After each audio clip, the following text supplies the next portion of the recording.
உங்களை ஒருத்தர் ஏமாத்துறானா, உங்களை ஒருத்தர் அபகரிக்கிறானா, உங்களுக்கு நான் நீதியை சரி கட்டுவேன். அல்லேலூயா. திடன் கொள்ளுங்கள், பயப்படாதீர்கள். பயப்படக்கூடாது. என்ன செய்யக்கூடாது? எதிராளி மூலமா பிரச்சனை வருதுன்னா பயப்படக்கூடாது.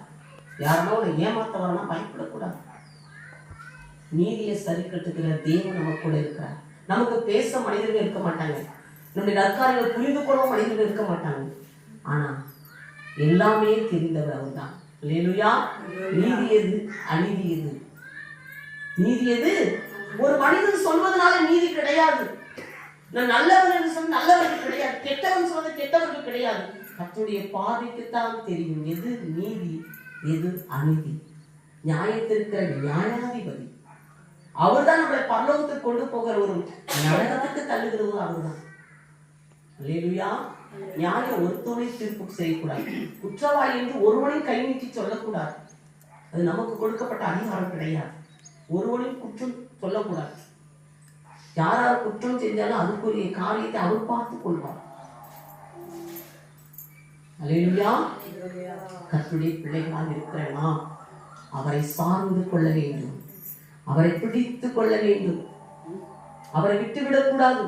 பக்தியை விருத்தி அடைய வேண்டும், பக்தி குறையக்கூடாது. பக்தியை பிசாசு குறைப்பான்.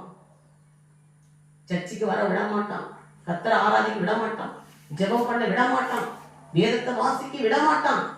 வேதத்தை வாசிச்சு ஜெபம் பண்ணி பக்தி வைராக்கியமா இருந்துட்டா பரலோகத்துக்கு போயிடுவாளே. அவன் எதிரா நீ பரலோகத்துக்கு போக கூடாது. உன் மேல அவ்வளவு பொறாமை. யாருக்கு? பிசாசு. அல்லேலூயா. அவ்வளவு ஏன் பரலோகம் நரகம் உனக்கும் தெரியாது, எனக்கும் தெரியாது. பைபிள் சொல்லுது. அவனுடைய தீர்மானம் என்ன? நரகத்துக்கு கொண்டு போவதான் அவனுடைய தீர்மானம். பிசாசுடைய தீர்மானம் நரகத்துக்கு கொண்டு வர. ஏசப்பாவுடைய தீர்மானம் பரலோகத்துக்கு நீ வரணும். அதுக்குதான் தன் உயிரையே கொடுத்தார். மனம் திரும்புங்கள், உங்களுக்கு பரலோக ராஜ்யத்தை பக்கத்துல வச்சிருக்க. மனம் திரும்புங்கள், பரலோக ராஜ்யம் சமீபத்தில் இருக்கிறது. அல்லேலூயா.